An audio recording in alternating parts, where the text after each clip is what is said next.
አሁን ደግሞ እግዚአብሔርን ቃል የምንሰማበት ጊዜ ይሆናል። ግን የምናገረው እኔ አይደለሁም።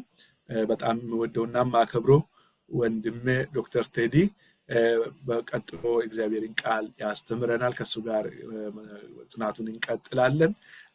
የማካፍላችሁ ቃል የሚገኘው በአንደኛ ጢሞቴዎስ ምዕራፍ 4 ከቁጥር 13 እስከ 16 ያለውን ይሆናል። ሁላችንም እንጸልይ።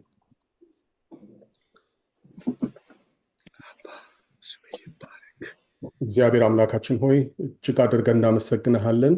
አሜን። ስለ መልካምነትህ፣ ስለ ቸርነትህ፣ ስለ ርኅራኄ፣ ስለ ፍቅርህ አሜን። ጠላቶችህ ሳለን፣ ገና ደካሞች ሳለን፣ ገና ኃጢአተኞች ሳለን እግዚአብሔር ሆይ አንድያ ልጅህን እስክትሰጠን ድረስ ዓለምን የወደድክበት ያ ፍቅርህ፣ እኛን የወደድክበት ያ ፍቅርህ እግዚአብሔር አምላክ እጅግ አድርገን እናመሰግንሃለን። አሜን። እግዚአብሔር ሆይ አምላካችን ብለን እንድንጠራ አንተም ሕዝቤ እንድትለን እግዚአብሔር አምላክ ሆይ ከዛም ባለፈ ደግሞ ልጆቼ ብለን ልትጠራ እኛም አባታችን ብለን ልንጠራ የምንጣራበትን የልጅነት መንፈስ የልጅነት ስልጣን ስለሰጠን እጅግ አድርገን እናመሰግናለን። አሜን። ጌታ ሆይ ከድቅድቅ ጨለማ ወደሚደነቅ ብርሃን ወደ ፍቅርህ ልጅ መንግስት ስላፈለስከን አሜን። ስምህ ይባረክ። አሜን። እግዚአብሔር ሆይ ያስተምራቸው ዘንድ ቸሩን መንፈስ ሰጣቸው ደግሞ ተብሎ እንደተጻፈ እግዚአብሔር አምላክ ሆይ ቅዱስ መንፈስህ በመካከላችን ተገኝቶ ቃልህን እንዲያስተምረን አሜን። አንዳንዳችን አብርሆትን እንዲሰጠን ኢየሱስን ክፈት ከሕግህም ተአምራትን አያለው ብሎ ባሪያህ እንደጸለየ እንጸልያለን። እግዚአብሔር ሆይ በዚህ ምሽት እግዚአብሔር አምላክ ሆይ በኢየሱስ ክርስቶስ ስም የቃልህን ብርሃን እንድታበራለን። አሜን። ቀጥንን ሰዓታችንን ሁሉ ቸር ለሆነው አስተማሪያችን ለመንፈስ ቅዱስ አሳልፈን እንሰጣለን። በልጅ ኢየሱስ ስም አሜን። አሜን። ክፍሉ በጣም የተገናኘ የተያያዘ እንደሆነ ሁላችሁም ታስተውላላችሁ ብዬ አስባለሁ። ምዕራፍ 4 አንደኛ ጢሞቴዎስ ምዕራፍ 4 ከቁጥር 13 እስከ 16 ያለውን ብቻ የማካፍል በሆንም አንዳንድ ግን ቁጥሮችን ወደኋላ አንዳንድ ጊዜ ደግሞ ወደፊትም እየሄድኩኝ ላነብ እችላለሁ። መጀመሪያ ክፍሉን አነባለሁ በጌታ ስም። ከቁጥር 11 ጀምሮ ያለውን ባነበው ሐሳቡ የተያያዘ ስለሆነ ጥሩ ነው ብዬ ገምታለሁ።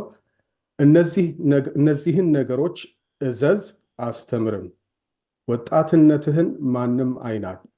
ነገር ግን ለሚያምኑት በንግግርና በኑሮ በፍቅር በእምነትና በንጽህና አርአያ ሁንላቸው። እኔ እስክመጣ ድረስ ለማንበብ ለመምከርና ለማስተማር ትጋ። ሽማግሌዎች እጃቸውን በአንተ ላይ ሲጭኑ በትንቢት የተሰጠውን የጸጋ ስጦታ ቸል አትበል። ሰው ሁሉ ማደግህን ያይ ዘንድ በእነዚህ ነገሮች ላይ አትኩር፣ በትጋትም ፈጽማቸው። ለሕይወትህና ለትምህርትህ ተጠንቀቅ፣ በእነዚህም ጽና። ይህን ብታደርግ ራስህንና የሚሰሙህንም ታድናለህና ይላል። አሜን። እንግዲህ የጢሞቴዎስ መጽሐፍ መልእክት ነው ወይንም ደግሞ ደብዳቤ ነው። ደብዳቤዎችን አንብበን የምንተረጉምበት መንገድ ትንቢቶችን የትንቢት መጽሐፍትን ማለት ነው የምንተረጉምበት መንገድ ጋር አንድ አይደለም። የታሪክ መጽሐፍቶችንም የምንተረጉምበት መንገድ የተለያየ ነው። የመጽሐፍ ቅዱስ አተረጓጎም መንገዳችን እንደየአጻጻፉ ይለያያል። መጽሐፍ ቅዱስን እግዚአብሔር ለአገልጋዮቹ በመንፈስ ቅዱስ ተነድተው ተመርተው እንዲጽፉ ቢያደርጋቸውም ይሄ ማለት ምንድን ነው? ዋና ጸሐፊው መንፈስ ቅዱስ ነው፣ እግዚአብሔር ማለት ነው። ነገር ግን ደግሞ ሰዎቹ በነበሩበት አውድ ውስጥ በነበሩበት ታሪካዊ ሁኔታ ውስጥ ሆነው የጻፉት ስለሆነ የሰዎችም ደራሲዎቹ ሁኔታ ግምት ውስጥ ሊገባ ይገባል ማለት ነው። እንግዲህ መልእክቶችን ስንተረጉም እንደው አንድ ቀላል ምሳሌ ብሰጣችሁ ልክ የስልክ ንግግርን እንደ መስማት ይሆናል። በሁለቱም በኩል ሰዎች በስልክ የሚነጋገሩትን ካልሰማችሁ በስተቀር እየተባለ ያለው ነገር ምን እንደሆነ ሙሉ ለሙሉ ልትረዱ አትችሉ። ስለዚህ በአንድ ወገን ብቻ ያለውን የምትሰሙ ከሆነ በሌላ ያለውን ወገን ልትሰሙ ግድ ነው፣ ሙሉ መልእክቱን ለመረዳት እንድትችሉ። ስለዚህ በዛን ወቅት የነበረው አውድ ምንድን ነው? ጢሞቴዎስ ይሄም ደብዳቤ በጳውሎስ ሲጻፍለት ምን አይነት ሁኔታ ውስጥ ነበር? የት ቤተክርስቲያን ነበር? እንግዲህ ገና መጀመሪያ የጢሞቴዎስን መልእክት ለማጥናት ስንጀምር የመግቢያ ጊዜ ነበረ ብዬ አስባለሁ። ነገር ግን አንድ አውዱን የሚያሳይ ክፍል በዚሁ ምዕራፍ 4 ውስጥ ግን እንዲሁ ከመጀመሪያው አንደኛ ጥቅስ ጀምሮ የተወሰኑትን ያክል ብቻ አንብቤ ያንን ለማሳየት ደግሞ እሞክራለሁ። ተያያዥነቱን ለማሳየት ስለሆነ ማለት ነው። ቁጥር 1 ላይ እንደዚህ ነው የሚለው፣ በኋለኞች ዘመናት አንዳንዶች እምነትን ክደው አታላይ መናፍስትንና የአጋንንትን ትምህርት እንዲከተሉ መንፈስ በግልጥ ይናገራል። እንዲህ ያለው ትምህርት የሚመጣው ሕሊናቸው በጋለ ብረት የተጠበሰ ያክል ከደነዘዘባቸው ግብዝ ውሸተኞች ነው። እነርሱ ሰዎች እንዳያገቡ ይከለክላሉ። የሚያምኑና እውነትን የሚያውቁ ሰዎች እግዚአብሔር የፈጠረውን በምስጋና ሊቀበሉት እንዳይበሉ ያዛሉ እያለ ይናገራል። ስለዚህ ዋናው አውዱ ምንድን ነበረ ማለት ነው? ኤፌሶን ትልቅ የስህተት ትምህርት እንደገባ ነው የምንመለከተው። ከዚህ የስህተት ትምህርት ደግሞ በስተጀርባ እርኩሳን መናፍስት ወይንም አታላይ መናፍስት እንዳሉ ነው የሚነግረን። አታላይ መናፍስት፣ የሚያታልሉ መናፍስት። በጴጥሮስ ላይ ስንመለከት ተመሳሳይ ነገር እናያለን። ሐሰተኛ አስተማሪዎችና ሐሰተኛ ነቢያት ይላል። እነዚህ ሁለቱ ብዙ ጊዜ ተጠቅሰዋል፣ በአንድ ላይ ተጠቅሰዋል። አንዳንድ ቦታ ደግሞ ለየብቻም ተጠቅሰው እናገኛለን። ስለዚህ በጢሞቴዎስ ያገለገልበት በነበረበት ቤተክርስቲያን ውስጥ የስህተት አስተምሮ ገብቶ ነበር በዋነኝነት። እንደየዘመናቱ እንደየአውዱ ይለያያል። አንዳንድ ቦታ ደግሞ ችግሩ ሐሰተኛ አስተማሪዎች ብቻ ሳይሆኑ ሐሰተኛ ነቢያትም ይሆናል።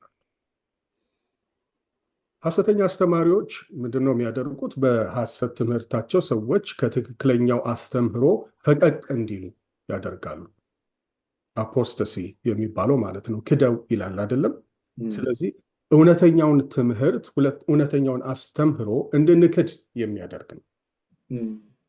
ስለዚህ ሰዎችን በጅምላ ነው የሚያሳስተው። የስህተት አስተምህሮ ባለበት ቦታ፣ ለምሳሌ ሁለት አይነት የስህተት አስተምህሮ ባለበት ቦታ ሰዎች ሁለት ግሩፕ ውስጥ ይከፈላሉ ማለት ነው። ስለዚህ በቡድን በጅምላ ሰዎችን የሚያሳስት ማለት ነው። የሐሰተኛ ነቢያት ግን ስህተት ደግሞ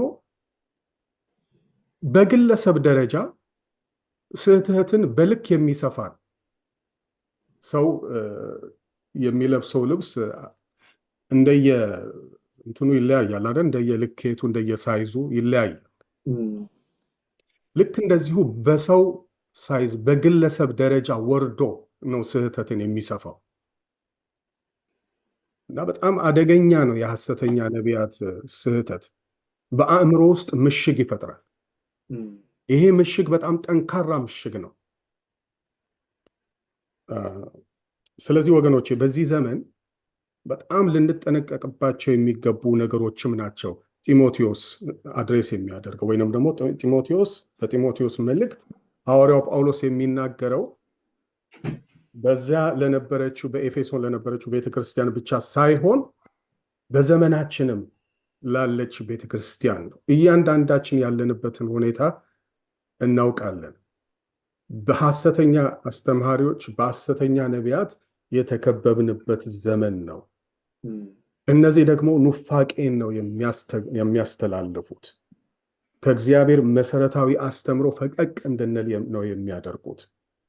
ቅድም እህታችን ሰላም ስትጸልይ ዋናው የእግዚአብሔር ቃል እንደሆነ፣ አትኩሮታችን በእግዚአብሔር ቃል ላይ መሆን እንዳለበት፣ ትንቢት እንኳን እንደሚሻር ስትናገር ነበረ። በትንቢት ከሚያምኑ ሰዎች መካከል አንዱ ነኝ። በመንፈስ ቅዱስ ስጦታዎች አምናለሁ። እነዚህን የመንፈስ ቅዱስ ስጦታዎችንም ደግሞ መጠቀም እንዳለብን አስተምራለሁ። ነገር ግን በዚያው ልክ ደግሞ ከስህተቶች መጠበቅ እንዳለብን ደግሞ ማሳሰብ እወዳለሁ። በዚሁ አጋጣሚ አንድ ነገር የተበላሸ ነገር አለ፣ የተሳሳተ ነገር አለ፣ አስመሳይ መንፈስ አለ ብለን መሸሽ የለብን። ለምሳሌ የ100 ብር የ200 ብር ኖቶች አይደለም እንግዲህ ያለንበት ሀገር ሊለያይ ይችላል። የኢትዮጵያውን ባነሳ የ500 ብር ኖት የለም። ልክ ነኝ አይደለም? 500 ብር ድፍን ኖት የለም።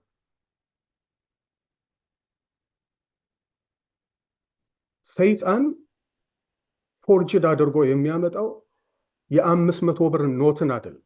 ምክንያቱም የ500 ብር ኖት የለም። ፎርጅድ አድርጎ የሚያመጣው የ200 ብር ወይ የ100 ብር ኖትን ነው። ስለዚህ አንድ ነገር ፎርጅድ አለ ብለን ትክክለኛ ያልሆነው መኖሩ ትክክለኛ የሆነ ነገር የለም እንድንል ድምዳሜ ውስጥ ሊከተን አይገባም። እነዚህ ሁሉ ስህተቶች ያሉት እውነተኛ ስላለን፣ የሐሰተኛ ነቢያት ያሉት ትክክለኛ የእግዚአብሔር ነቢያት ስላሉ። የኤልያስን ዘመን ብንወስድ 450 የበዓል ነቢያት በነበሩበት ጊዜ ኤልያስ ግን እውነተኛውን የእግዚአብሔርን መልእክት የሚያስተላልፍ ነቢይ እንደነበረ ከእግዚአብሔር ቃል እንረዳለን።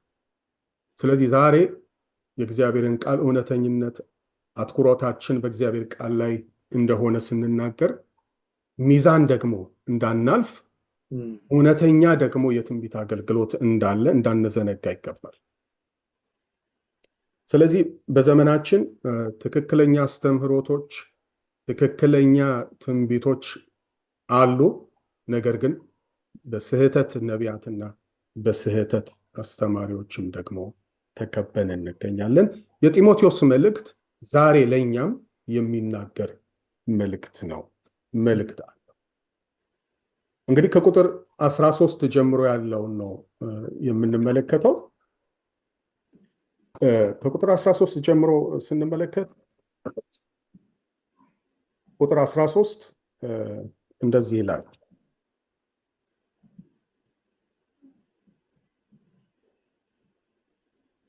እኔ እስክመጣ ድረስ ለማንበብ ለመምከርና ለማስተማር ትጋ ይላል። እኔ እስክመጣ ድረስ ቅዱሳት መጽሐፍትን ለሕዝብ ለማንበብ ለመምከርና ለማስተማር ትጋ ይላል። ሁለት የተለያዩ የመጽሐፍ ቅዱስ ቨርሽኖችን ነው ያነበብኩላችሁ። እኔ መጀመሪያ ያነበብኩት አዲሱ መደበኛ ትርጉም ነው። ሁለተኛ ያነበብኩትን ወንድሜ ተክሉ ፖስት ያደረገውን ነው።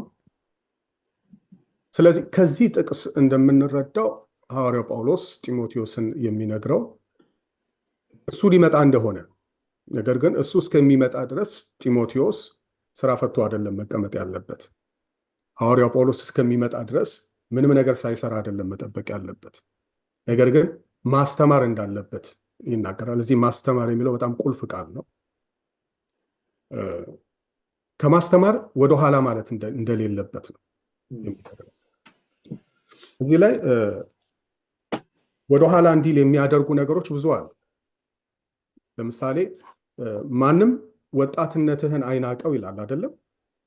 ቀደም ብሎ ስናነብ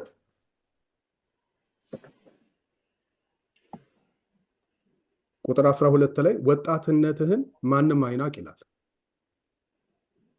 ስለዚህ ጢሞቴዎስ በወጣትነቱ የመናቅ ስሜት ሊያድርበት ይችላል። ስለዚህ ሐዋርያው ጳውሎስ መጥቶ እስከሚናገር እስከሚያስተምር መገሰጽም ያለበትን እስኪገስጽ ሊጠብቅ ይችላል። ሐዋርያው ጳውሎስ ግን እኔን በፍጹም እንዳትጠብቅ፣ እኔ እስከምመጣ ድረስ ግን እነዚህን ስራዎች መስራት ይኖርብሃል ብሎ ነው ትእዛዝ የሚሰጠው። እነዚህ ክፍሎች የሚገርማችሁ ከቁጥር 11 ጀምሮ እስከ ቁጥር 16 ያለውን ስንመለከት በትእዛዝ የተሞላ ነው። 10 ለምሳሌ ትእዛዛት አሉ። እነሱን እንዲሁ ዝም ብዬ ባነብላችሁ ቁጥር 11 ላይ እዘዝ፣ አስተምርም የሚሉ ቃላቶች ተጠቅሰው እናገኛለን። ቁጥር 12 ላይ ደግሞ አይናቅ፣ ወጣትነትን ማንም አይናቅ። ይህ አሁን ትእዛዝ አይመስልም አይደለ? ነገር ግን ትእዛዝ ነው። ምን ለማለት ነው የተፈለገው እዚህ ውስጥ? ማንም ወጣትነትን እንዲንቅ አትፍቀድ፣ አትቀበል።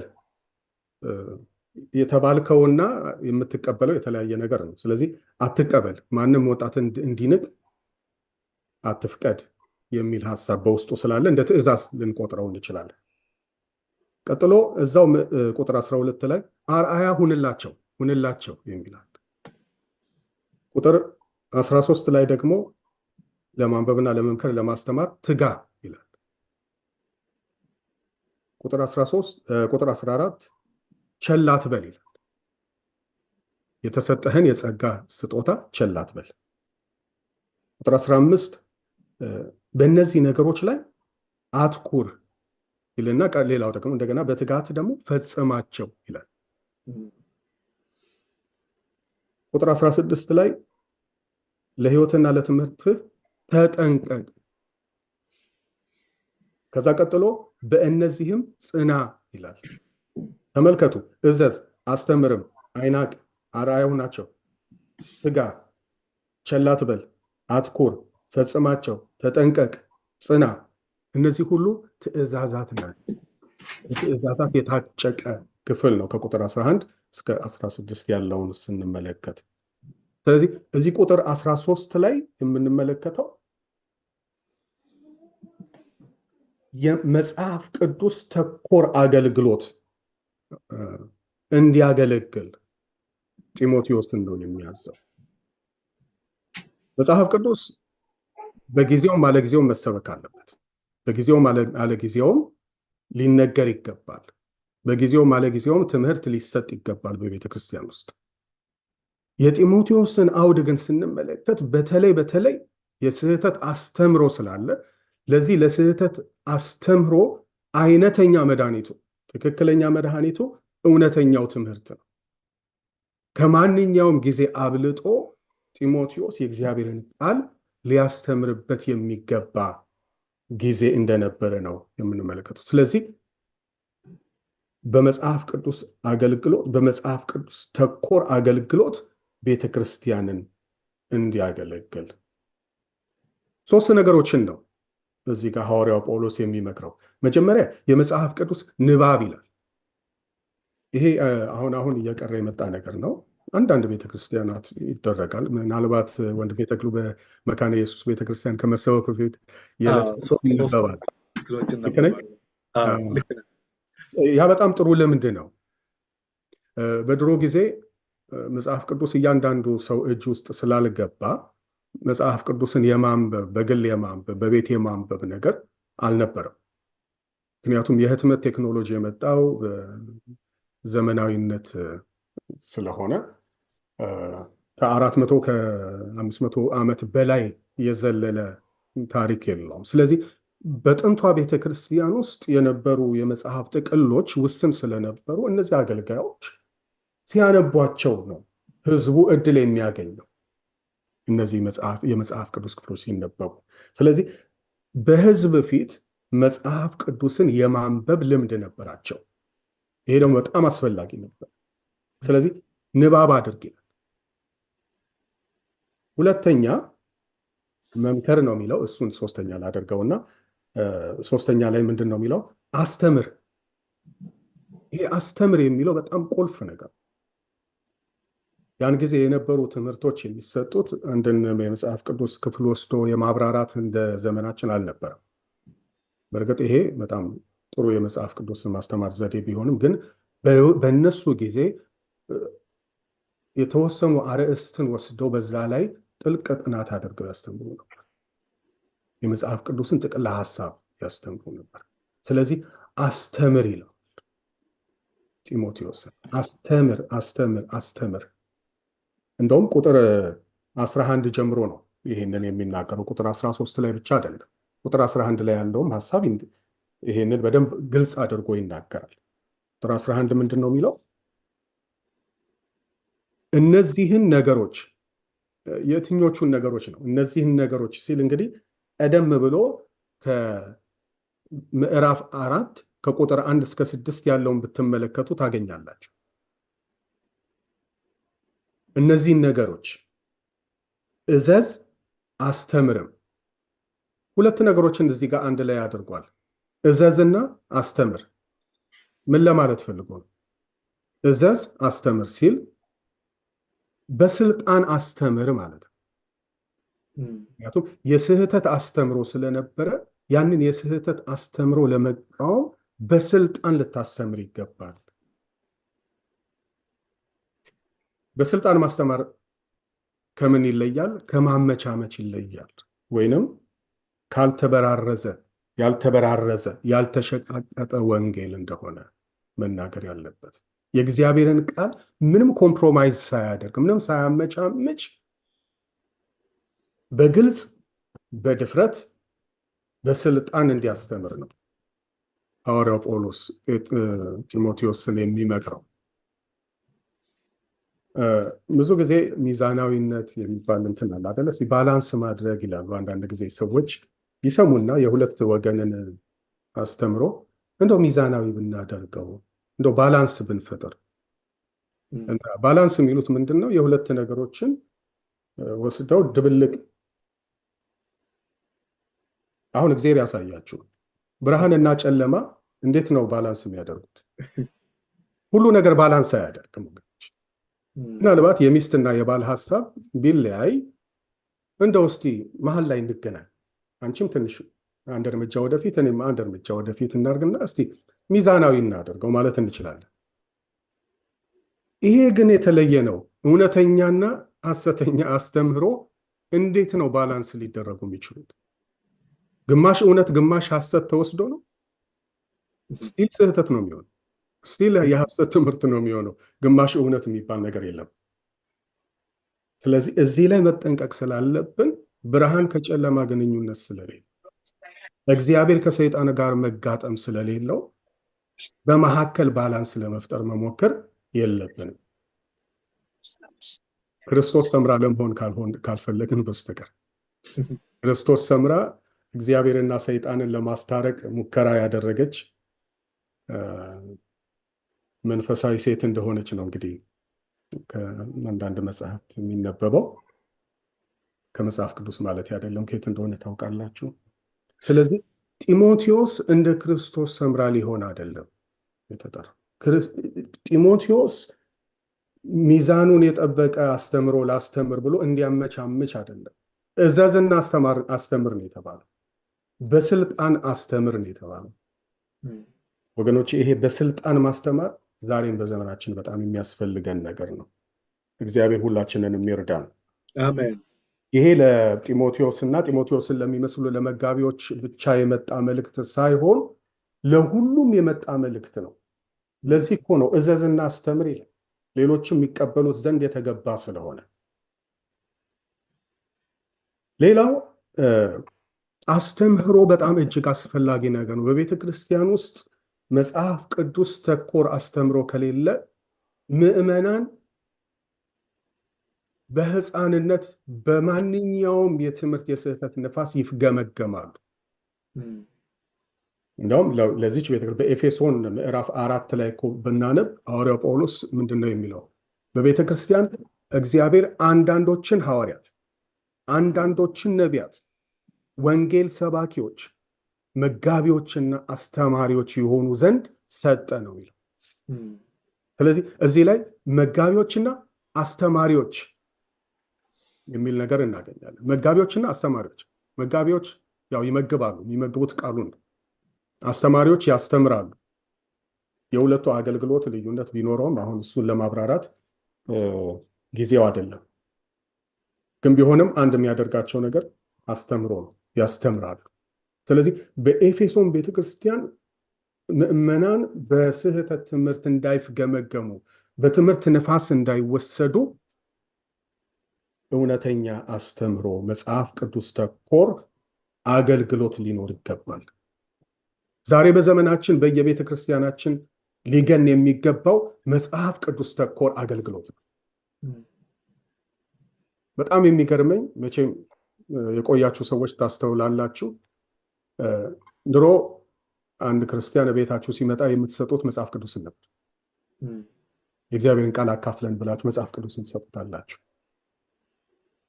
ዛሬ ደግሞ እስቲ ጸልይልን ነው ይባላል አይደለም? ጸሎት ትልቅ ቦታ አግኝቷል። ጸሎት አይጸለይ እያልኩ አይደል። ቅድም እንደነገርኳቸው ወገኖቼ በነቢያትም አገልግሎት አምናለሁ፣ በጸሎትም አምናለሁ። ጸሎት በጣም ሊጸለይ ይገባል። ነገር ግን ዋና ትኩረታችን የእግዚአብሔር ቃል ላይ ሊሆን ይገባል። መጽሐፍ ቅዱስ ተኮር አገልግሎት ያስፈልገናል። ሶስተኛው መምከር ነው የሚለው። ይሄ መምከር የሚለውን ትንሽ አሁን በእንግሊዝኛው ኤግዞርቴሽን ነው የሚለው። ይሄ ማበረታታት፣ ማጽናናት ብዙ ነገሮችን ያቀፈ ነው። መምከርም አለው በውስጡ። በዚህ ዘመን ሰዎችን መምከር በጣም አስቸጋሪ ነገር ነው። ማበረታታት ይቻላል፣ ማጽናናት ይቻላል። ግን ለምክር ግን ብዙዎች የተዘጋጁ አይደሉም። ሰዎች እንደውም በመጨረሻው ዘመን ለጆሮአቸው የሚመች አስተማሪዎችን ይፈልጋሉ ይላል አይደለም እንዴ? መስማት የሚፈልጉትን ሰዎች፣ የሚነግሯቸውን ሰዎች ይመርጣል። በሌላ ቋንቋ ምንድን ነው ምክሩ? እግዚአብሔር ቃል ተኮር ምክር ሊሆን ይገባል። መጽሐፍ ቅዱስ ተኮር ምክር ሊሆን ይገባል። በዓለም ብትመለከቱ በጣም ብዙ ምክሮች አሉ። ካውንስሊንግ አለ። ብዙ ምን ተኮር ነው እሱ? ቴራፒ ተኮር ነው ማለት አንድን ሰው እንደ በሽተኛ ቆጥሮ ወደ ጤንነት የሚመጣበትን፣ ስለ ንስሐ መግባት አይደለም፣ ከእግዚአብሔር ጋር ስለ መስማማት አይደለም። ያ ሰው ምናልባት ከእግዚአብሔር ጋር የተጣላበትም ነገር ሊኖር ይችላል። ነገር ግን ያንን ሰው እየመከሩ ወደ ትክክለኛ መንገድ እንዲመጣ ለማድረግ ነው። የእግዚአብሔር ቃል ግን መጽሐፍ ቅዱስ ተኮር አገልግሎት ግን እንደዚህ አይደለም። ስለዚህ ጢሞቴዎስን የሚናገረው መጽሐፍ ቅዱስ ተኮር አገልግሎት፣ መጽሐፍ ቅዱስ ተኮር አስተምሮ፣ መጽሐፍ ቅዱስ ተኮር ምክር እንዲሰጥ ነው። በቤተ ክርስቲያን ውስጥ ደግሞ ንባብም ሊደረግ ይገባል። ቁጥር 14 ላይ መንፈሳዊ ስጦታን ማነቃቃት እንዳለበት፣ ጥሪውን መፈጸም እንዳለበት ክፍሉን አነበዋለሁ። ሽማግሌዎች እጃቸውን በአንተ ላይ ሲጭኑ በትንቢት የተሰጠህን የጸጋ ስጦታ ቸል አትበል ይላል። ተመልከቱ። ሽማግሌዎች እጃቸውን በአንተ ላይ ሲጭኑ በትንቢት የተሰጠህን የጸጋ ስጦታ ቸል አትበል። እዚህ ጋር ሐዋርያው ጳውሎስ ጢሞቴዎስን እያሳሰበው ነው። መጀመሪያ ወደ አገልግሎት ስትመጣ ሽማግሌዎች እጃቸውን ጭነውብሃል። እጃቸውን ሲጭኑብህ ደግሞ አንድ ትንቢት የተናገረ ሰው ነበር። ስጦታ በዚያ በኩል ተሰጥቶሃል። እዚህ ጋር የጸጋ ስጦታዎችን የምናውቃቸው አሉ አይደለም? ለምሳሌ የትንቢት ስጦታ አለ፣ የወርድ ኦፍ ኖሌጅ አለ፣ የእውቀት ቃል አለ፣ መናፍስትን መለየት አለ። እንደዚህ አይነት ያሉትን የመንፈስ ቅዱስ ስጦታዎች ተብለው የተዘረዘሩትን በአንደኛ ቆሮንቶስ ምዕራፍ 12፣ 13፣ 14 ላይ ሄዳችሁ ብታነቡ የምታገኟቸውን እነሱን ለማለት አይደለም። ነገር ግን ለጢሞቴዎስ ለተጠራበት ኦፊስ፣ ለተጠራበት የአገልግሎት ቢሮ፣ የአገልግሎት ጥሪ ምላሽ እንዲሰጥ ነው ሐዋርያ ጴጥሮስ እየተናገረ ያለው። ያ ስጦታ የሚለው ልክ በርናባስንና ጳውሎስን ለመረጥኳቸው ስራ ለዩልኝ የተባለበት የሐዋርያት ሥራ ምዕራፍ 13ን ብታነቡ መምህራንና ነቢያት በአንድ ላይ በአንጾኪያ ይጸልዩ ነበረ። የእግዚአብሔር መንፈስ ተናገረ። ሐዋርያው ጳውሎስንና በርናባስን ለመረጥኳቸው አገልግሎት ለዩልኝ አለ። ሁል ጊዜ ከሽማግሌዎች እጅ መጫን ጋር ለአገልግሎት ከመለየት ጋር የእግዚአብሔር ድምፅ ይመጣል፣ ትንቢት ይመጣል።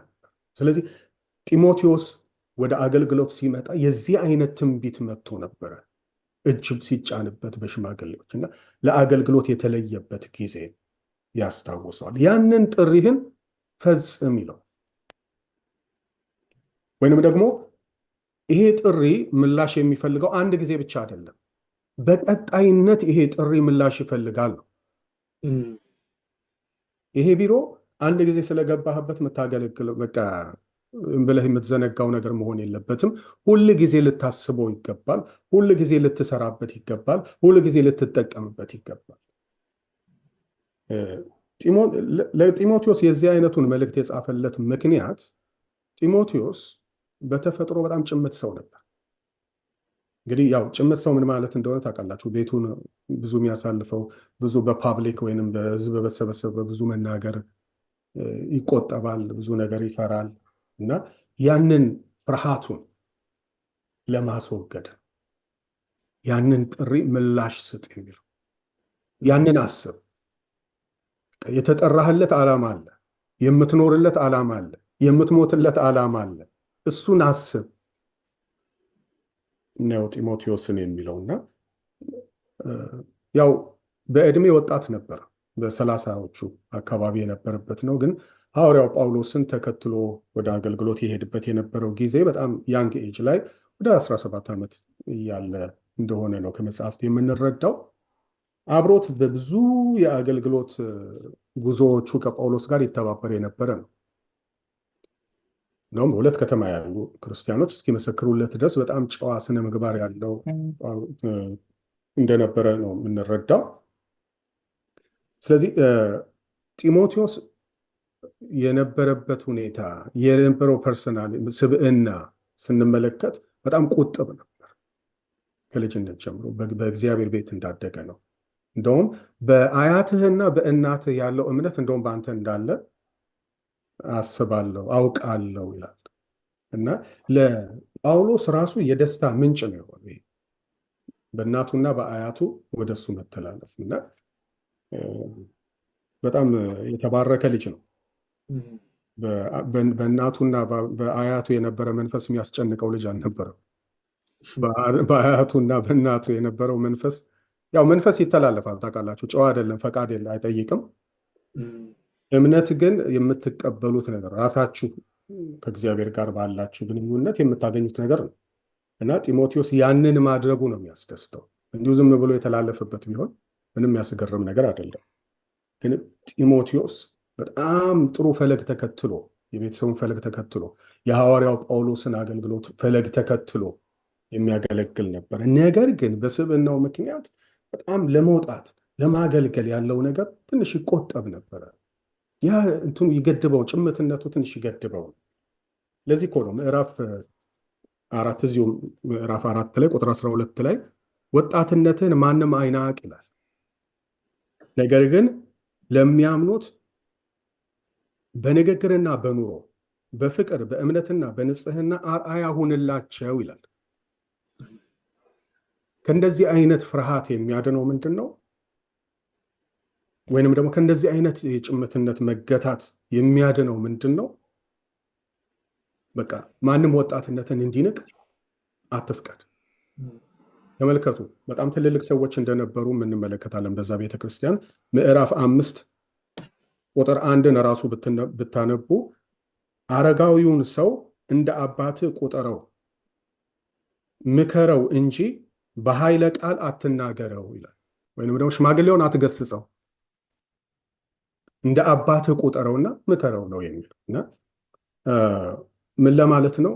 በዕድሜ ከሱ የሚበላልጡ ስለነበሩ ጢሞቴዎስ ምናልባት እኔ የእነሱን ያክል ጥበብ የለኝም፣ እኔ የእነሱን ያክል የዕድሜ ተሞክሮ የለኝም ብሎ ይፈራል።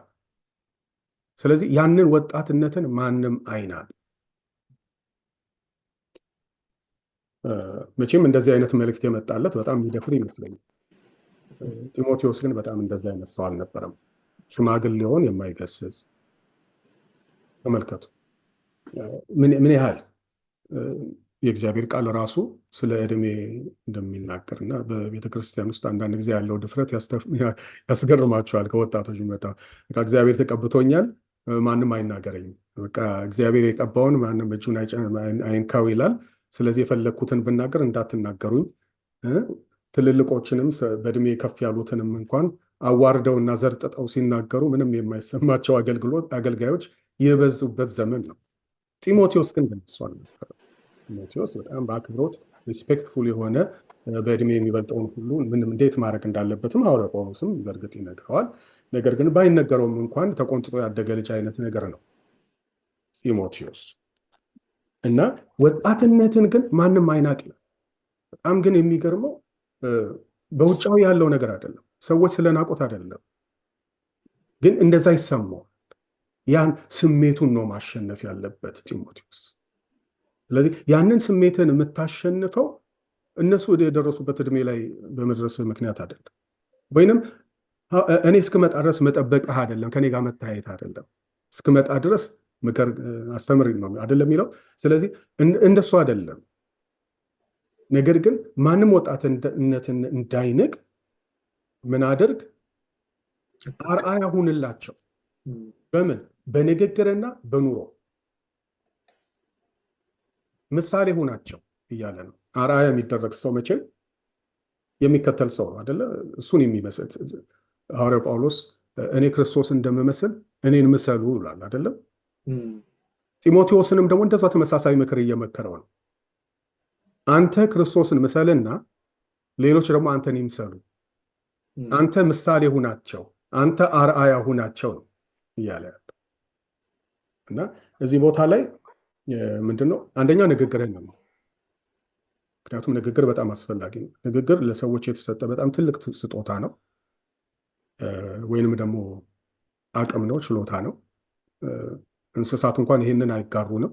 በጣም የተለየንን የመናገር ብቃት አለን። ግን የመናገር ብቃት ተናግሮ ሰዎችን የማነጽ ተናግሮ ሰዎችን የማፍረስ አቅም አለ። እነዚህ ሁለት አቅሞች አሉት የመናገር። ለዚህ ነው ሐዋርያው ጳውሎስ ንግግራችሁ በጨው እንደተቀመመ በጸጋ ይሁን፣ የሚያንጽ ይሁን የሚለው። ስለዚህ ጢሞቴዎስን የሚናገረው ምንድነው? በንግግርህ የምታንጽ ሰው ሁን፣ በንግግርህ ምሳሌ ልትሆን የምትችል ሰው ሁን።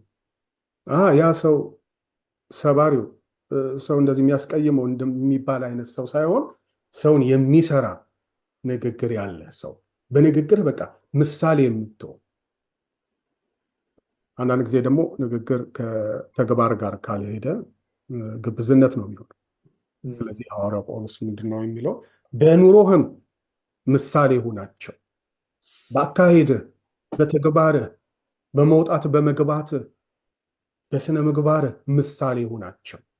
ስለዚህ በንግግርም በተግባርም በኑሮ ይላል እና እነዚህን ደግሞ ዘርዝሮ ይናገራል። በፍቅር ይላል። ፍቅር የሚለው በጎ አድራጎትንም ብለን ልንተረጉመው እንችላለን። ይሄ በቃል ቢነገረው እወድሃለሁ እወድሻለሁ ብቻ ሳይሆን ማለት ነው፣ በተግባር የሚገለጥ ፍቅር። ቀጥሎ በእምነት ይላል እና እዚህ ጋር በእምነት የሚለውም በታማኝነት ለማለት ነው። ሶስተኛው በንጽህና ይላል። እዚህ ጋር ንጽህና የሚለው የህይወት ቅድስና እንደተጠበቀ ሆኖ እንዳለ ሆኖ ግን ዋናው የልብ ንጽህና ነው የሚያሳየው። ማለት በልብህ ምንም አይነት የተደበቀ አጀንዳ የሌለ፣ ምንም በልብህ የተደበቀ ሞቲቭ፣ የተሳሳተ መነሻ ሀሳብ የሌለ። ስለዚህ በንጽህና ምሳሌ ሁናቸው ይላል። ስለዚህ ይህንን ካደረግ ድፍረት ይኖራል። ይህንን ካገኘህ አቅም ይሆናል። ስለዚህ ጥሪህን መፈጸም ትችላለህ። ከዚሁ ጋር የሚሄድ ምዕራፍ እዛው ምዕራፍ ቁጥር 15 ላይ እንደዚህ የሚል ቃል እናገኛለን። ሰው ሁሉ ማደግህን ያይ ዘንድ በእነዚህ ነገሮች ላይ አትኩር፣ በትጋትም ፈጽማቸው ይላል። እዚህ ጋር አትኩር የሚል ቃል አለ። በጣም አስፈላጊ ነው። ማለት ሙሉ አትኩሮ ይፈልጋል አገልግሎት። አገልግሎት 1000 ነገር እያደረግን ከነዛ 1000 ነገሮች መካከል የምናደርገው ነገር መሆን የለበትም።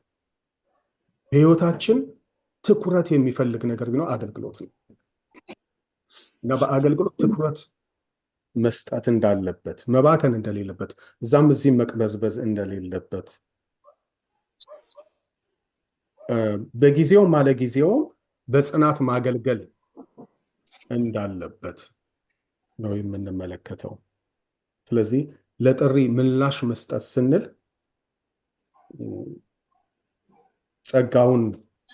ጸጋን ችላ አለማለት፣ እንደገና ደግሞ አገልግሎትን በሙሉ መሰጠት ወይም በሙሉ አትኩሮ ማገልገልን ያመለክታል። እንደገና አገልግሎትን በጽናት ማገልገልን ያመለክታል። ሶስተኛው ሐሳብ ቁጥር 16 ላይ ለሕይወትህና ለትምህርትህ ተጠንቀቅ፣ በእነዚህም ጽና፣ ይህን ብታደርግ ራስህንና የሚሰሙህን ታድናለህና ይላል። በጣም ነው ደስ የሚለው። እዚህ ጋር ደግሞ ያለው መልእክት ለሕይወትና ለትምህርት መጠንቀቅ ነው። ጢሞቴዎስ ለሕይወቱ እንዲጠነቀቅ በመጀመሪያ ደረጃ ለሕይወቱ እንዲጠነቀቅ፣ ለሕይወት መጠንቀቅ በጣም አስፈላጊ ነገር ነው። ምዕራፍ 5 ላይ ምናልባት የሚቀጥለው ሳምንት ከተመለከትን ከወንድሜ ተክሉ ጋር ወይም ከተጋባዥ አገልጋይ ጋር አላወኩም እንደሚያስተምር ትመለከታላችሁ። የተለያዩ የዕድሜ ደረጃዎችን አድርጎ ከነዚህ ጋር እንደዚህ ራስን ቁጥር፣ በዕድሜ የሚበልጡ እንደ አባት፣ እኩያ የሆኑትን እንደ ወንድም፣ እንደ እህት፣ እንዲህ እያለ ነው የሚናገረው እና እንዴት ባለ መመላለስ እንዳለበት ሁኔታ መመላለስ እንዳለበት የሚያሳይ ነው። ስለዚህ ለሕይወት ጥንቃቄ የሚፈልግ ነው። አገልጋይ ለሕይወቱ የሚጠነቀቅ መሆን አለበት። ሕይወቴን አትመልከቱ፣ የምናገረውን ብቻ ማስተምራችሁን ብቻ ስሙ የሚል መሆን አይለበትም። ስለዚህ ለሕይወቱ የሚጠነቀቅ መሆን አለበት ማለት ነው። የትም ቦታ ቢሄድ እግዚአብሔር ከእሱ ጋር እንዳለ የሚያምን ዮሴፍ እኮ ይህን አይነት ኃጢአት እንዴት በእግዚአብሔር ፊት አደርጋለሁ ነው ያለው። ማንም በሌለበት እኮ ነው። ማንም የለም፣ ግን እግዚአብሔር አለ ለሱ። ስለዚህ የዛ አይነት ህይወት ያለው ለህይወቱ የሚጠነቀቅ ወጣት ስለሆነ ነው ጢሞቴዎስ ዮሴፍን እየጠቀስኩ ያለሁት እያስታወስኩ ያለሁት እና ለህይወቱ መጠንቀቅ እንዳለበት።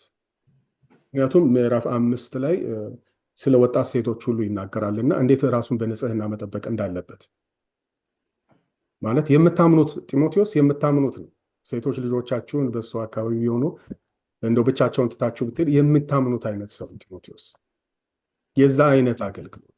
ምክንያቱም በጣም ብዙ ነገር እንሰማለን፣ አሁን በዚህ ባለው በዘመናችን ብዙ ነገር ይሰማልና ጢሞቴዎስ ለህይወቱ ጥበቃ የሚያደርግ የሚጠነቀቅ፣ ለህይወት መጠንቀቅ በጣም አስፈላጊ ነገር ነው። ምናልባት ይሄ በጣም ልዩ መገለጥ ያለው ቃል ላይሆን ይችላል። ብዙ ጊዜ ሰዎች በጣም ልዩ መገለጥ ያለውን ትምህርት ይፈልጋሉ። ነገር ግን ይሄ የመጀመሪያው መሰረታዊ ትምህርት ችላ እንላለን። ኤቢሲ ጋር ብንመጣ ጥሩ ነው። ኤክስ ዋይ ዜድ ጋር ለመማር ከምንሮጥ እና ይሄ የመጀመሪያ አስተምሮ ነው። መሰረታዊ የሆነ አስተምሮ ነው። ለህይወትህ ተጠንቀቅ፣ ቀጥሎ ደግሞ ለትምህርት ተጠንቀቅ። ምክንያቱም ጢሞቴዎስ የእግዚአብሔርን ቃል የሚያስተምር ሰው ነው። የሚያስተምረውን ደግሞ የእግዚአብሔርን ቃል ሊጠነቀቅለት ይገባል። እንዳይበረስ ሊጠነቀቅለት ይገባል።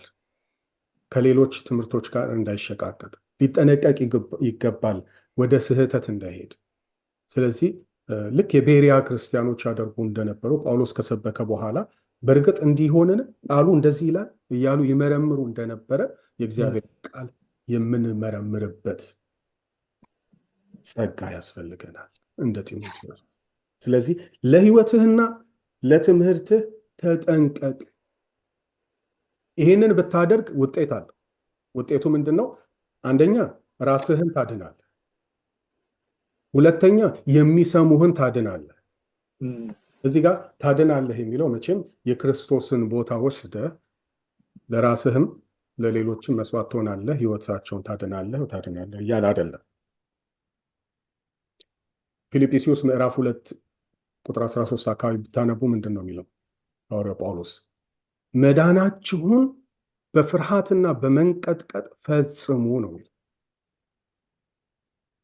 በክርስቶስ ኢየሱስ ቤዛነት አምነን ድነናል፣ ግን ያ ደህንነታችን ደግሞ ሊጠበቅ ይገባል።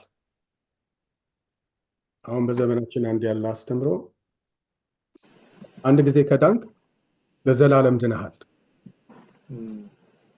ዋንስ ሴቭድ ሴቭድ ፎርኤቨር ወይንም ደግሞ ኢተርናል ሴኪሪቲ ይሉታል። እና የዚህ አይነት አስተምሮ በጣም እየተንሸራሸረ ያለበት ጊዜ ላይ ነው ያለ ነው እና አንዳንድ ሰዎች በቁም ነገር ይከራከሩበታል። ወገኖች እዚህ ለጢሞቴዎስ ሐዋርያው ጳውሎስ እያለው ያለው ነገር ምንድን ነው?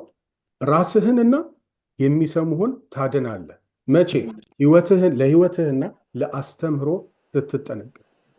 ስለዚህ በቀጣይነት ደህንነትህን ልጠብቀው ይገባል። በቀጣይ ደህንነትን አግኝቻለሁ ብለህ ችላ ልትለው አይገባም።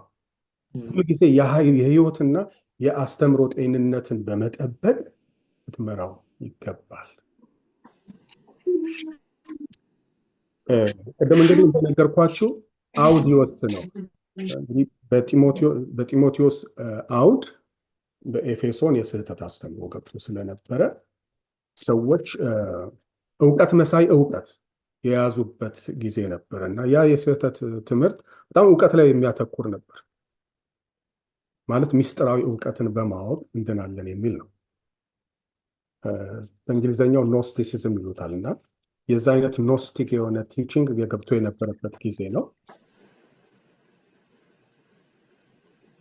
እና ኖስቲክ የሆነ ቲቺንግ ገብቶ የነበረበት ጊዜ ነው። እንደውም እንደነዚህ አይነት ሰዎች ምን ይላሉ? ያ ድህነት የሚሰጠው እውቀት ሚስጥር ለእኛ እንዲገለጥ አንዳንድ ነገር መተው ያለብን እንኳን መተው ይኖርብናል። ለምሳሌ መጋባትን ይከለክሉ ነበር ይላል። ይሄ በጣም ትልቅ ተጽዕኖ ነበረው። ትንሽ ቃል ይመስላል አይደለም፣ ግን በጣም ትልቅ ተጽዕኖ ነበረው። ከተጽዕኖቹ መካከል አንዱ ምንድን ነው? ስለ ሴቶች የነበረው ግንዛቤ እንዲጣመም አድርጓል። ምክንያቱም ሴቶች እንዳያገቡ ይከለክሉ ነበር። ስለዚህ ሴቶች ለመዳን ምንድን ነው ያደርጉ የነበሩት? ከትዳር ይርቁና ራሳቸውን በልዩ መንገድ እውቀት እንዲያገኙ የብህትውና አይነት አስተምሮ ውስጥ እንዲገቡ የሚያደፋፍር ነበረ። ለዚህም እኮ ነው ሐዋርያው ጳውሎስ ለጢሞቴዎስ ሴት ልጅ በመውለድ ትድናለች የሚለው። ይሄ ማለት ልጅ መውለዷ ያድናታል አይደለም። ነገር ግን ምንም ችግር የለውም ሴት ልጅ ብታገባ፣ ምንም ችግር የለውም ልጆች ብትወልድ፣ ስቲል መዳን ትችላለች። በመውለድ ትድናለች ስል ወልዳም እንኳን ትድናለች። ደህንነቷን ለማረጋገጥ ከትዳር መቆጠብ የለባትም።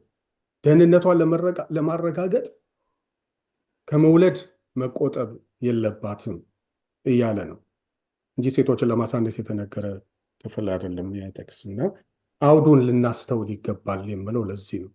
ልክ እንደ ስልክ በሁለቱም ወገን ያለውን ነገር ልንሰማ ይገባል።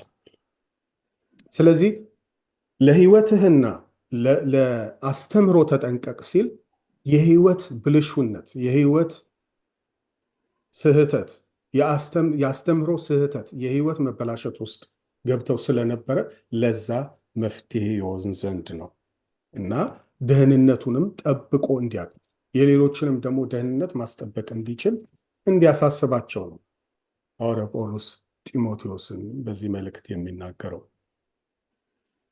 ስለዚህ ወገኖቼ ዛሬም ለህይወታችን ትልቅ ትኩረት ልንሰጥ ይገባል። ለአስተምሯችን በጣም ልንጠነቀቅ ይገባል። ስለዚህ ዛሬ የተመለከትናቸው 3 ዋና ዋና ሀሳቦች፣ መጀመሪያ መጽሐፍ ቅዱስ ተኮር አገልግሎት ሊኖረን ይገባል። ስለዚህ አትኩሮታችን በአስተምሮ እግዚአብሔር ላይ እንዲሆን፣ አትኩሮታችን የእግዚአብሔር ቃል ላይ እንዲሆን፣ በእግዚአብሔር ቃል እንድንሰራ፣ በእግዚአብሔር ቃል እንድንለወጥ፣ ቤተክርስቲያንን በቃሉ ያጥባታል ነው የሚለው አይደለ እንዴ? ቅድስትና ነውር የሌለባት ያለ ነቀፋ ትሆን ዘንድ ስለዚህ ልክ ለታጨችበት ለክርስቶስ ኢየሱስ ለማቅረብ ሐዋርያው ጳውሎስ ቤተክርስቲያን ልትታጠብ ልትቀደስ ይገባታል ይላልና ዋናው የማጠቢያና የመቀደሻ መንገድ መጽሐፍ ቅዱሳዊ አስተምሮ። ስለዚህ መጽሐፍ ቅዱስ ተኮር አገልግሎት ለጢሞቴዎስ ዘመን ብቻ ሳይሆን ለዛሬውቱም ቤተክርስቲያን የሚያስፈልግ ቁልፍ መልእክት ነው። ሁለተኛው ጥሪን መፈጸም አንድ ጊዜ ወደ ጥሪ የመግባትን ብቻ ሳይሆን በቀጣይነት ለጥሪያችን ምላሽ የምንሰጥበት፣ በቀጣይነት ዓላማችን ላይ የምናተኩርበት፣ በቀጣይነት አገልግሎታችንን በሙሉ መሰጠት የምናገለግልበት ነው። ስለዚህ ትልቁ ነገር የሙሉ ጊዜ አገልጋይ መሆን ሳይሆን ሙሉ አትኩሮን መስጠት ነው። ሙሉ ህይወትን መስጠት ነው። ሃሌሉያ። በቀጣይነት ለዚህ ጥሪ ምላሽ መስጠት ነው። የምንኖርለትን ዓላማ መኖር ነው። የትም ዓለም እንኖር ወገኖቼ፣ እንደ ተላክን ሰዎች እንኖር። አሜን። ጢሞቴዎስን እንደዛ ነው ሐዋርያው የላከው። ስለዚህ በዛ ቆይቷል ይህን ዓላማ እንድትፈጽም። ስለዚህ ዓላማውን እንድንፈጽም እግዚአብሔር እያንዳንዳችንን ይርዳል። ሶስተኛው መልእክት ለህይወትና ለአስተምህሮ መጠንቀቅ።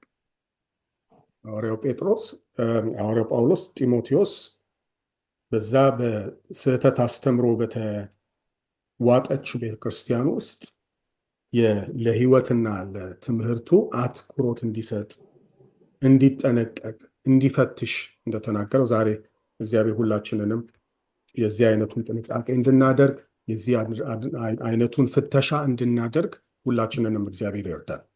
አሜን። እግዚአብሔር ይባርካችሁ። ጆሮአችሁን ስላዳመጣችሁን ሁላችንም እንጸልይ።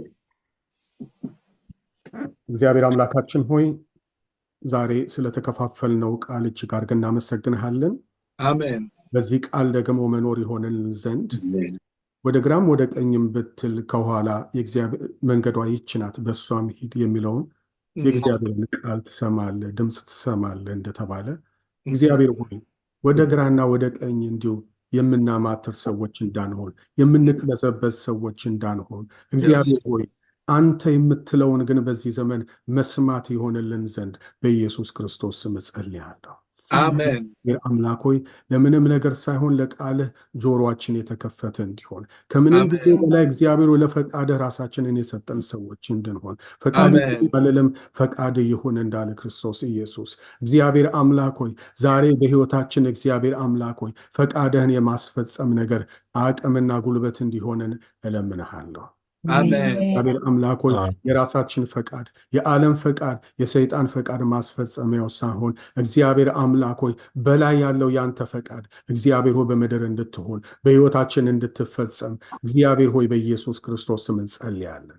እግዚአብሔር አምላክ ሆይ ከዚህ በላይ የከበደ ጸሎት የለም። ከዚህ በላይ ኃያል ጸሎት የለም። እግዚአብሔር አምላክ ሆይ ፈቃድህን ከመጸለይ በላይ እግዚአብሔር አምላክ ብርቱ ጸሎት የለምና እግዚአብሔር አምላክ ሆይ ከፈቃድህ ጋር መስማማት እንዲሆንልን በኢየሱስ ክርስቶስ ስም ጸልያለሁ። አንተ ግን ከእግዚአብሔር ጋር ተስማማ፣ ሰላም የሚኖርህ እንደሚል እግዚአብሔር አምላክ ሆይ ለሰላምና ለበረከት ለሌሎች ነገሮች የምንጸለይ ብቻ ሳንሆን እግዚአብሔር አምላክ ሆይ በሕይወታችን ላይ አተኩሮ እንዲኖረን እግዚአብሔር ከአንተ ጋር እንድንስማማ የመስማማት ሕይወት እንዲኖረን በኢየሱስ ስም ጸልያለሁ። ሌሎች ሁሉ መልስ የሚያገኙበት እግዚአብሔር አምላክ ሆይ ከአንተ ጋር መስማማታችን ነውና በኢየሱስ ክርስቶስ ስም መስማማት ይሁንልን። እግዚአብሔር አምላክ ሆይ አትኩሮታችን በቃልህ እንዲሆን፣ አትኩሮታችን እግዚአብሔር በጥሪያችን ላይ እንዲሆን፣ አትኩሮታችን እግዚአብሔር አምላክ ሆይ በሕይወታችንና በአስተምሯችን ላይ እንዲሆን በኢየሱስ ክርስቶስ እያንዳንዳችን እግዚአብሔር አምላክ ሆይ ልክ እንደተማርነው እግዚአብሔር አምላክ ሆይ በስህተት አስተምሮ የስህተት ነቢያት እግዚአብሔር የስህተት መናፍስት በሞሉበት ዓለም ውስጥ እግዚአብሔር አምላክ ሆይ ጥርትና ኩልል ያለውን ያንተን ቃል እየተጠማን እየሻትን እግዚአብሔር ዕለት ዕለት በቃልህ የምንሞላ ዕለት ዕለት እግዚአብሔር አምላክ ሆይ ወደ ቃልህ የምንለወጥ ሰዎች እንድንሆን ፈቃድህን እግዚአብሔር ወደ ራሳችን ፈቃድ የምናመጣ ሳንሆን እኛ ወደ ፈቃድህ የምንለወጥ ሰዎች እንድንሆን በኢየሱስ ክርስቶስ ስም ጸልያለሁ። አሜን እግዚአብሔር ስለሰማህን እናመሰግናለን። ቀሪ አሜን ጊዜያችንንም አንተ ተረከብ። አሜን አንተ ባረክ። ጊዜውን ቀሪውን ሁሉ ለአንተ አሳልፈን ሰጠን። በልጅ አሜን ኢየሱስ ስም አሜን አሜን። ሃሌሉያ። ጌታ ይባርካችሁ። ወንድሜ ተክሉ ለአንተ አስረክቤያለሁ መድረኩን። እግዚአብሔር አምላክ እጅግ አድርጎ አብስቶ አብስቶ አብስቶ ይባርክ። ተባረክ። ጸጋው ዘመን ይወጣ። እግዚአብሔር ደግሞ የተባረከ ይሁን። እንግዲህ እግዚአብሔር በሚገርም መልኩ ዛሬ ደግሞ የቃሉን ብርሃን አብርቶልናል። በቃ ህይወታችንን ያለ ነቀፋ እግዚአብሔር የሚወደው አይነት ህይወት እንድንኖር እንደዛ አይነት አገልግሎት እንድናገለግል እያበረታታን ነው እና እግዚአብሔርን በጣም አመሰግነዋለሁ። በጣም ነው የተማርኩ። ወንድሜ ቅድም ስናገር ምንድን ነው ያለው? ብርሃንና ጨለማን ባላንስ ማድረግ አንችልም ማለት። በብዙ ጊዜ በተለይ አሁን ባለንበት ዘመን ማለት ነው ነገሮችን አቻችሎ መኖር ያው ዘመናዊነት ነው፣ መልካምም ነው። እኔ መቻቻል መጥፎ ነው እያልኩ አይደለም፣ እሱም እንደዛ እያለ አይደለም። ግን የማናቻችለው ነገር አለ። ቃሉን አስተምር ብሎ ለጢሞቴዎስ ሲናገር በቃ ከኤፌሶን ውስጥ ካለው ጣዖት አምልኮ ጋር፣ ሰይጣናዊ አምልኮ ጋር፣ ኖስቲኮች ጋር ማቻቻል የሚቻል ነገር አይደለም። እውነትን እውነት ብሎ ማሳየት መልካም እንደሆነ እውነትን እውነት አድርጎ ደግሞ መከተል፣ ሌሎችን ስናስተምር ለራሳችንን ደግሞ መማር። ከዚህ በፊትም እንደተነጋገርን ይሄንን ቃል ለተወሰኑ አገልጋዮች፣ ለፓስተሮች፣ ለመሪዎች ብቻ ሳይሆን ጢሞቴዎስን እያጠናን ያለው ለራሳችን ነው። በቃ እግዚአብሔር እያንዳንዳችንን ለሚፈልግበት አገልግሎት እንዳለ በሁለተኛ ነጥቡ ላይ ወንድም ብሏል።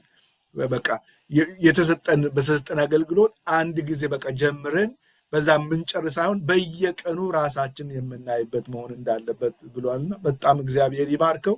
ብዙ ነገር እንደተማራችሁ ተስፋ አደርጋለሁ። እኔ በበኩሌ ብዙ ተምሬያለሁ። ምናልባት ይሄንን ቃል ስማር ይሄ መልእክት ለኔ ቀርቶልኛል፣ ይሄን ለኔ የቀረልኝን ደግሞ ሌሎችም እንዲገነዘቡትና እንዲያሰምሩበት ይፈልጋለሁ። ወይ ደግሞ ሐሳብም ተጨምራለሁ ትጠቅመናለች የሚል ሰው ካለ ለአንድ ሁለት ሰው እድል ይሰጣሉ ማለት ነው። እኔ በጣም የተባረኩት ተባረክ። በጣም ተባረክ ያለው ግን ከሁሉ የቀረልኝ በፊት ወደ ቅዱሳን ቤት ሲኬድ የሚሰጠው መጽሐፍ ቅዱስ ነው። አሁን ደግሞ ማለት ጸሎትን ተቃውሞ ሳይሆን ለመጽሐፍ ቅዱስ ያለን ለቃሉ ያለንን ምልከታ ነው ያሳየንና በጣም ነው ደስ ያለኝ። ሆነን ለመናገር ከመቼውም ይልቅ በላይ ቃሉ ላይ ትኩረት እንድናደርግ አትኩሮት ስለሰጠ በዚህ ደስ ብሎኛል በጣም። ዶክተር ቴዲ ጸጋ ይብዛልህ፣ ዘመን ይባረክ። ደስ ብሎኛል በጣም። አሜን አሜን። ጌታ ይባረክ። ጌታ አብዝቶ ይባርክሽ። እኔ ብናገር ደስ ይለኛል። እሺ እሺ። ማን ነው ስምሽ? ይቅርታ። ስሜ ነቢሃ እባላለሁ። ጽዮን ጋብዛኝ ነው። አዎ በጣም ደስ የሚል ቃል ነው። እውነት ነው። ዘመኑ ወደ ቃሉ መመለስ፣ እግዚአብሔር የቃሉን ትኩረት እንድናውቅ ይፈልጋል። የሚደረጉ ድርጊቶች እንዳሉ ሆኖ ግን ቃሉ እሱ ራሱ ነው። እንደ ቃል ብንወስደው ግን ራሱ ነው። በቃ ራሱን እንድንኖርበት ራሱን በውስጣችን እንድናኖረው ቃሉ ራሱ ነው። በቃ እግዚአብሔርን ራሱን ነው። በአሁኑ ሰዓት ደግሞ የምናየው ብዙ ነገር የሚታዩ ነገሮች አሉ። ቃሉን ትተን በስራው ላይ ብቻ አይናችን ነቢያቶች በሚያደርጉት ነቢያቶችን መቃወሚያ አይደለም። ነቢያት የሚያደርጉት ነገር ከእግዚአብሔር ተቀብለው የሚያደርጉት ነገር ነው። ግን የኛ አመለካከት ቃሉ ሳይሆን በድርጊቶቹ ላይ ብቻ ፎከስ እንድናደርግ እያደረገን ያለው ብዙዎቻችንን ከቃሉ ፈቀቅ እንድንል የሚያደርጉ ነገሮች ይታያሉ በቀላሉ እና ጌታ ይባርክ ልል እወዳለሁ። አገልጋዩን ሁላችሁንም ጌታ ይባርካችሁ። በዚህ ነገር በዚህ ዘርፍ ዙሪያ ስለምታገለግሉን እያነቃችሁን ነው። አይናችን እንዲበራ ማስተዋልም እንዲኖረን እያደረጋችሁን ነውና ጊዜ ሰጥታችሁ ማስተዋል በዝቶላችሁ ይሄን ነገር በዚህ ነገር ዙሪያ ለሰው ልጅ ምንድነው የሚያስፈልገው፣ ለምዕመን ምንድነው የሚያስፈልገው፣ በአሁኑ ሰዓት ጊዜያዊና ወቅታዊ የሆነ ነገር ስለሚያስፈልገው ነገር በጊዜው ስለመገባችሁን ጌታ ይባርካችሁ ልል እወዳለሁኝ። ተባረኩ። ጌታ ይባርክሽ ነቢያ፣ ዘመንሽ ይባረክ። ጌታ ይባርክሽ ነቢያ። በጣም መልካም ኤድዬ፣ በጣም ጌታ ይባርክ፣ እግዚአብሔር ይባርክህ፣ ተባረክ።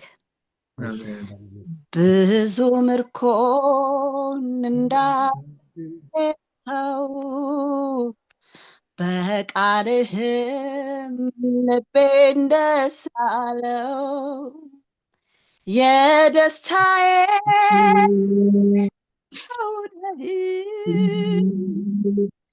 ተኪያና እኩያ የለህም።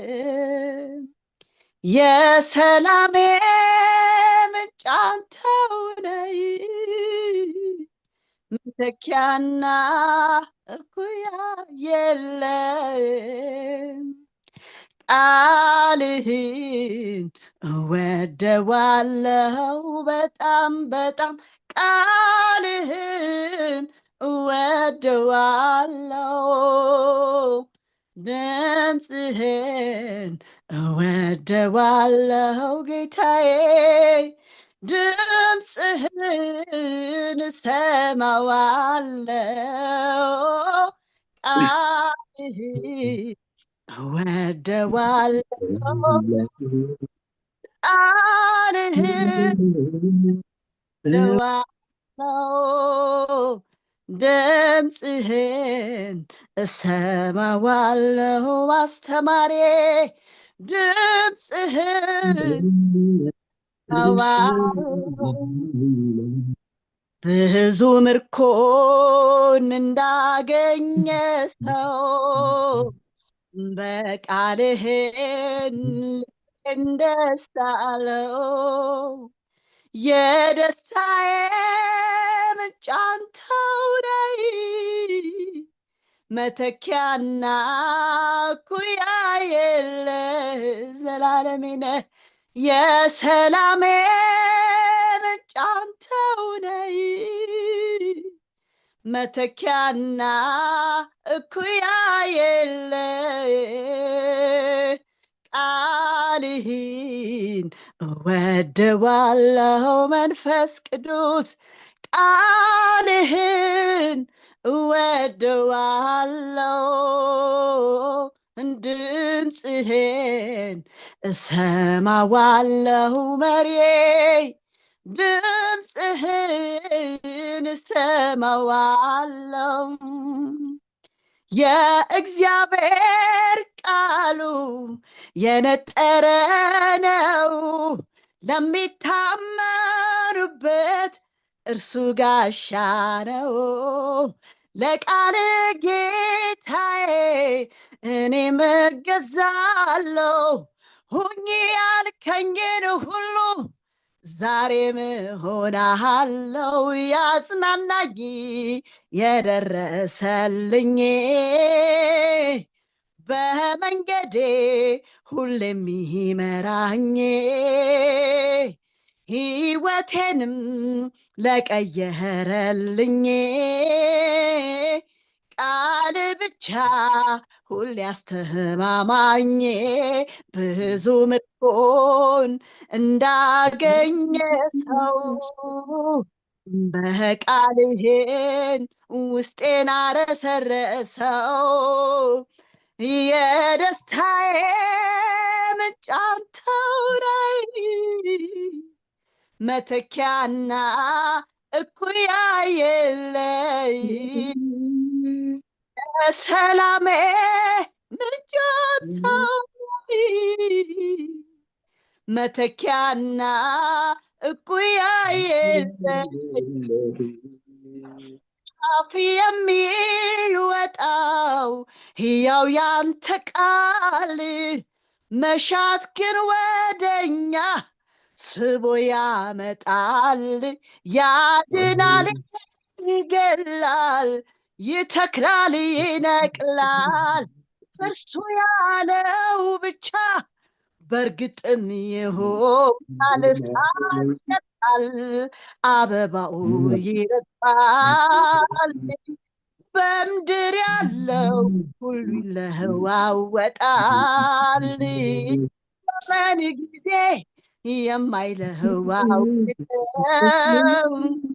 የአምላኬ ቃል ጸንቶ የሚኖር ነው። ቃልህን እወደዋለሁ፣ ቃልህን እወደዋለሁ፣ ድምፅህን እሰማዋለሁ፣ ድምፅህን እሰማዋለሁ፣ ቃልህን እሰማዋለሁ። መንፈስ ቅዱስ ቃልህን እሰማዋለሁ፣ ድምፅህን በጣም እወደዋለሁ። የህይወቴ መሪ ድምፅህን እሰማዋለሁ። ብዙ ምርኮን እንዳገኘ ሰው በቃልህን ልቤን ደስ አለው። ማለዳ እየመጣን የሚያነቃ የጌታ ቃል፣ ጆሮአችንን ከፍቶ የሚናገረን የእግዚአብሔር ቃል፣ በማስተዋል መንገድ ስትመራን የነበረ የእግዚአብሔር ቃል፣ ከህይወት ምንጭ ውሃ ስታረካን የነበር ከአንተ የእግዚአብሔር ቃል ዛሬ ህይወታችንን ለምልሞ በህይወት መቆም ይሆን። አሜን አሜን። ነቅተን ድምፁ የምንሰማበት ሰዓት ነው። ከልመና ወደ ምስጋና የምንገባበት ልመናችን ከድነን ቁጭ እናደርገውና በውስጥ በምስጋና ስንዘልግን እግዚአብሔር ኢያሪኮን ገንድሶ ያሳልፈናል። አሜን ሃሌሉያ አሜን። ስነሳ ከእንቅልፌ ስምህ ነው የሚመጣው ፈጥኖ ባፌ፣ ህመሜን ላንተው ናገራለሁ፣ ድምፅህን አሰማኝ እማራለሁ። ጌታ ሆይ መቃተቴን ስማ፣ ነፍሴ እንደዚህ ተዳክማ እንደምን ትዘልቃለች? ትካዜን ተሸክማ መቼ ነው ነቅቼ ድምፅህን የምሰማው? ለነፍሴ መጎብኘት መጽናናት የሚመጣው መቼ ነው? ነቅቼ ድምፅህን የምሰማው? ለነፍሴ መጎብኘት መጽናናት የሚመጣው የተወሰነው ሰዓት ሞልቶ የሐዘኑ ጊዜ አብቅቶ ድካም ድንዛዜ ተወግዶ ኃይልን የሚሞላኝ ከላይ መጥቶ መቼ ነው ደስ የምሰኘው? በጉብኝት ምጽናናው ጉልበት ተመልሶ በእግሬ የምቆመው። ይሰማል ድምፄ? መቼ ነው ነቅቼ ድምፅህን የምሰማው? የነፍሴ መጎብኘት መጽናናት የሚመጣው መቼ ነው? ነቅቼ ድምፅ ድምፅህን የምሰማው ለነፍሴ መጎብኘት መጽናናት የሚመጣ። ሃሌሉያ። ተክሉዬ ድምፄ ይሰማል? ይሰማል። በደንብ ይሰማል። ይሰማል ሰላም ይሰማል። በደንብ ነው ሃሌሉያ። የሚሰማው። ተባረክ። ይቅርታ ኔትወርክ እኔ ጋር እያስቸገረኝ ነው፣ ኮኔክሽን እያለኝ ነው። እግዚአብሔር ይውጋው። ዛሬ ከልመና ወደ ምስጋና የምንገባበት ቀን ስለሆነ አናቋርጥም። አሜን። ሃሌሉያ። ዳግማድ ተለይተህ ውጣ የሚል ድምፅን ሰምቶ በእምነት የወጣ አብርሃም ዛሬ ግን 100 ዕድሜ ሊሞላ 10 ዓመት ቀረው ሊሻገር እርጅና። ሲዘገይ የተስፋው ቃል ኪዳን ሲጠፋ አብርሃምና ሳራ ተሟጠጠ ተስፋ። ሐሳባቸውን ሳቱ። እስማኤል መጣ ለዚያ ጻድቅ ሰው ቤት ሁከትን አመጣ። ነገር ግን ለ101 ዓመት ስትቀር የሳራን ማህፀን አሰበ እግዚአብሔር። ይስሐቅ የተስፋው ልጅ ወዲያው ተወለደ። የተስፋው ጨለማ ተወገደ። እንዲህ ነው እናንተ ቤት የተስፋ ቃል ቢዘገይ እንኳን ያለው በኋላው የተስፋው ቃል ምንም ቢዘገይ መመለሱ አይቀርም። የተስፋሽ ቃል ምንም ቢዘገይ መመለሱ አይቀርም።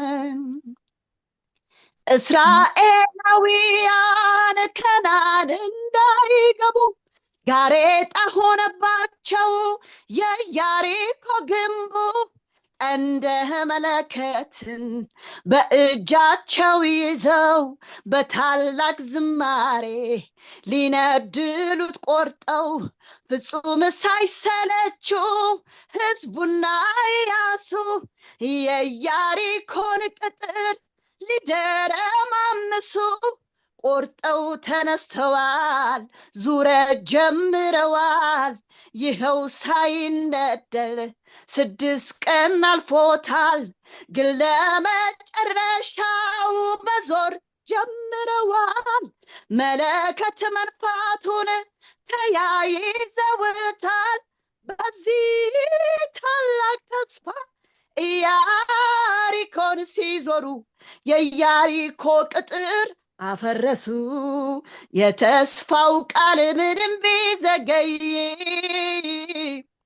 መመለሱ አይቀርም። የተስፋሽ ቃል ቢዘገይም እንኳን ፍሬ አለው በኋላ። ጥያቄ ላላባችሁ የተስፋው ቃል ምንም ቢዘገይ መመለሱ አይቀርም። አንተ የተስፋው ቃል ምንም ቢዘገይ መመለሱ አይቀርም።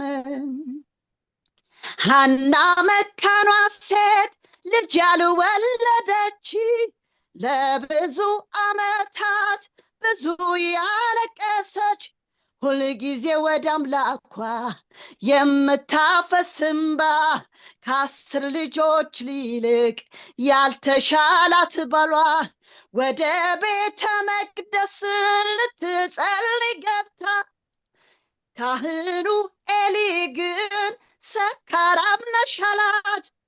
የልቧን ሰቆቃ መቼ ተረዳላት?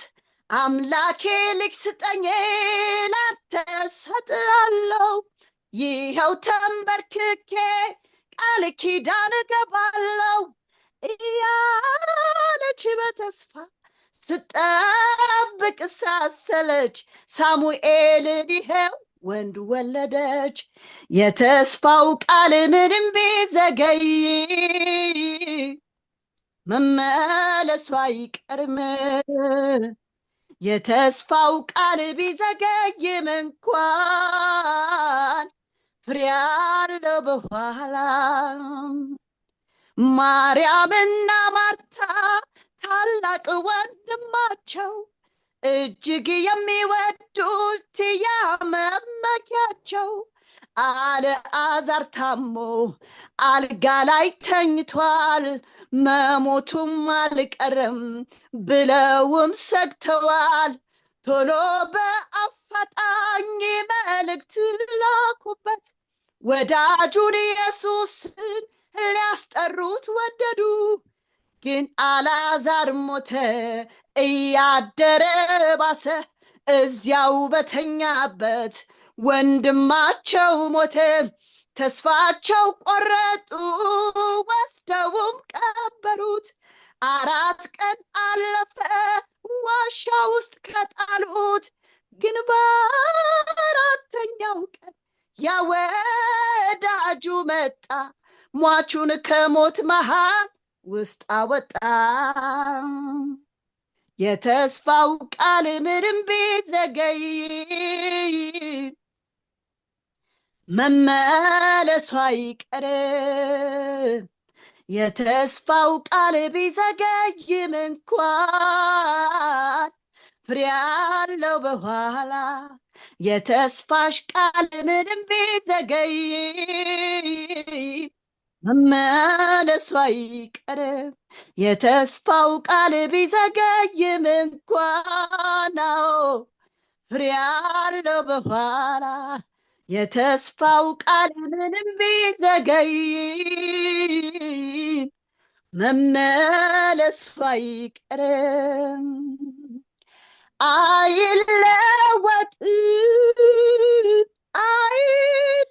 አይለወጥም በዙፋኑ ላይ እናንተ አይለወጥም ተናግሯልና። ብዙ አየን፣ ጌታ ብቻ ነው የማይለየን። እስኪ አይለወጥም በሉ።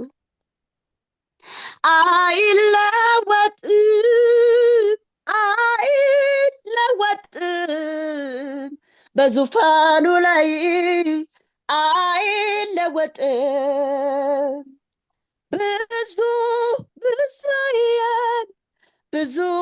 ብዙ አየን፣ ጌታ ብቻ ነው የማይለየን። በንስር ክንፍ ተሸክሞ ሕመም ቁስላችንን አክሞ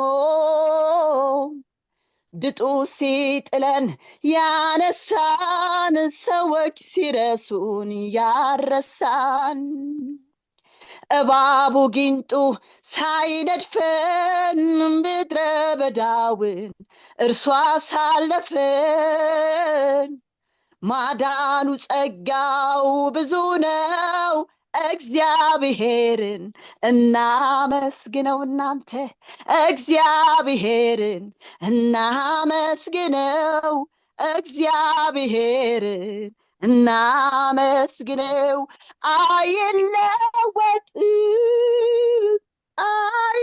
አይለወጥም በዙፋኑ ላይ እርሱ አለ። አይለወጥም።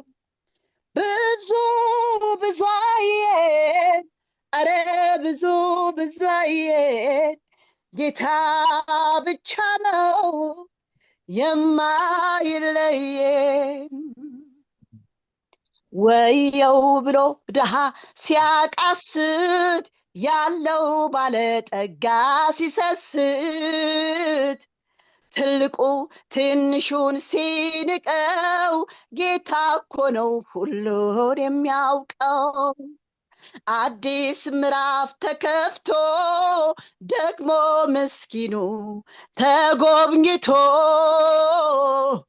በአዲስ ዝማሬ ሲሞላን፣ አቤት ጌታ ባለመላ። እናንተ አቤት እርሱ ባለመላ፣ አቤት የእናንተ ጌታ ባለመላ፣ አቤት እርሱ ሲችልበት፣ አቤት ጌታ ሲችልበት። ስለዚህ አይለወጥም፣ አይለወጥም፣ አይለወጥም። በዙፋኑ ላይ ያለ አይለወጥም። የሰው ፊት ሲጠቁር የእሱ ፊት ግን ያበራል። ብዙ ብዙ አየን፣ አረ ብዙ ብዙ አየን። ጌታ ብቻ ነው የማይለየን። በንስር ክንፍ ተሸክሞ ህመም ቁስላችንን አክሞ ድጡ ሲጥለን ያነሳን፣ ሰዎች ሲረሱን ያረሳን ጌታ እባቡ ጊንጡን ሳይነድፈን ምድረ በዳውን ጸጋን አብዝቶ ማዳኑ ጸጋው ሰፊ ነው።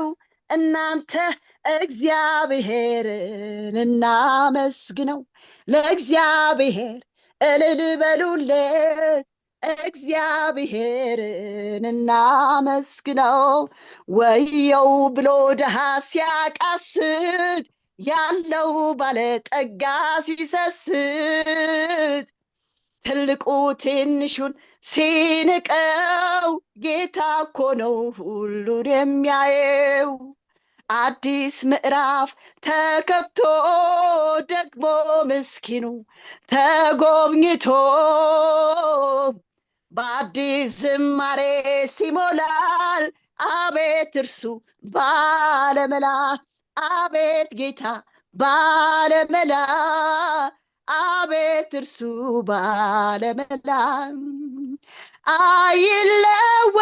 አይለወጥም፣ አይለወጥም። በዙፋኑ ላይ አይለወጥም። አቤት አቤት አቤት። ብዙ ብዙ አየው እኔማ፣ ብዙ ብዙ አየው። ጌታ ብቻ ነው የማይለየኝ። ኦ ሃሌሉያ! እግዚአብሔር ያለ ለምን እፈራለሁ? አምናንም አቻምናንም ሁሉን አልፌያለሁ። አምናንም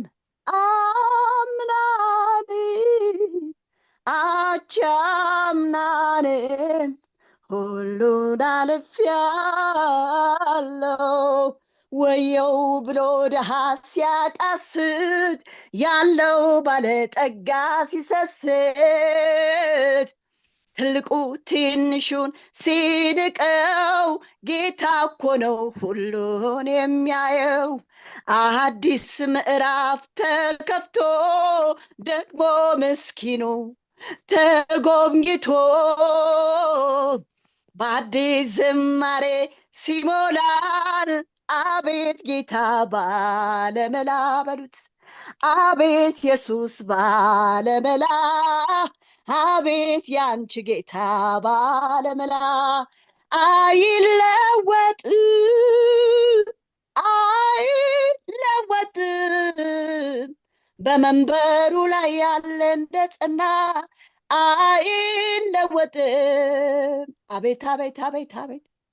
ብዙ ብዙ አየን፣ ብዙ ብዙ አየን። ጌታ ብቻ ነው የማይለየን። እንደ ንስር የተሸከማችሁ ጌታ በንስር ክንፍ ተሸክሞ ህመም ቁስላችንን አክሞ፣ ምድረ በዳችሁን አስቡ፣ ድጡ ሲጥለን ያነሳን፣ ሰዎች ሲረሱን ያረሳን። አቤት ጌታ እባቡ ጊንጡ ሳይነድፈን፣ ምድረ በዳውን እርሱ አሳለፈን። ማዳኑ ጸጋው ብዙ ነው። እናንተ እግዚአብሔርን እናመስግነው፣ እግዚአብሔርን እናመስግነው እግዚአብሔርን እናመስግነው ለእግዚአብሔር እልል በሉለት ለእግዚአብሔር እልል በሉለት አይለወጥም አይለወጥም በዙፋኑ ላይ አይለወጥም ስንቱ አለፈ ብዙ ብዙ አየን ብዙ ብዙ አየን ጌታ ብቻ ነው የማይለየን ታመን ተፈወስንብህ ወድቀን አነሳን ተነስተን ባንተ ታወስንብህ ጥለውን ሲሄዱ አንተ ግን አነሳ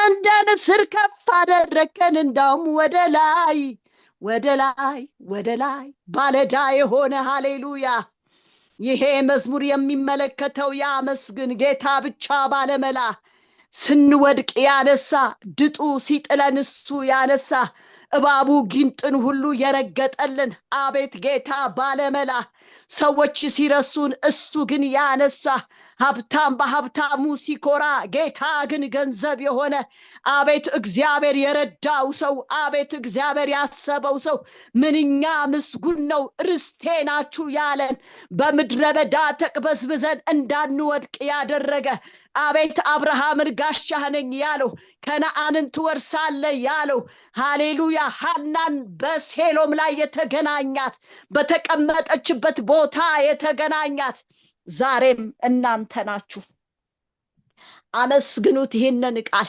የተስፋው ቃል በየቀነ ቁጥሩ የዘመርኩት ስለሚገባችሁ ነው ዛሬ የኢያሪኮ ቅጥር የማይፈርስ የመሰለ ነገር ግን ፈረሰ ነገር ግን ወንድማቸው ታሞ ነበር ነገር ግን አሳዩኝ አላቸው ይህ ጌታ እነሱን ነገር ሙጥጥ አድርገው በዋሻ ውስጥ ሲቀብሩት እሱ ግን እንደገና መጣ ስለዚህ በህመማችሁ ሕያው የሆነላችሁ አሜን ሃሌሉያ መቆም የሆነላችሁ መደነቅ የሆነላችሁ ሕያው የሆነላችሁ ሃሌሉያ ሰይፍ ሰውነታችሁ ላይ የገባላችሁ እሳት እንደገና የተጨመረላችሁ ስለጥፋችሁ ነገር ግን እንደምንም አራቃችሁ ወደ እሳት የጣላችሁት በጌታ ኃይል ነው ምድረ በዳን ያቋረጣችሁት በጌታ ኃይል ነው ስለዚህ እግዚአብሔር አይለወጥም አሜን ስለዚህ ከልመና ወደ ምስጋና ዛሬ ከልመና ወደ ምስጋና ዛሬ ከማዘን ወደ ደስታ ዛሬ ከሰቆቃ ወደ ደስታ ዛሬ ከልመና ወደ ምስጋና ዛሬ ከተቀመጥንበት መነሳት ይሆናል ዛሬ ደስታ ይሆናል ዛሬ ሐሴት ይሆናል ወገኖቼ ይህ ቤት ለየት የሚያደርገው እግዚአብሔር የሚጠራበት ቤት ነው መጽናናት ያለበት ቤት ነው ድምጽ ያለበት ቤት ነው ደስታ ያለበት ቤት ነው የእግዚአብሔር ቃል የሚነገርበት ቤት ነው ትንቢት ይሻራል ለጊዜው የምንጽናናበት የእግዚአብሔር ቃል ሕያው ነው ሕያው ስለሆነ እንደዚህ ያለ ያን ሰው ተነስ እኔ የምሰጥህ ነገር የለኝም ብሩም ወርቁም ተነስ በምልህ በናዝሬቱ በጌታ በኢየሱስ ስም ውስጥ አለ እሱ ሕያው እሱ በመንደርተኞች መካከል እሱ በጎረቤቶች መካከል ማነው ትባላለህ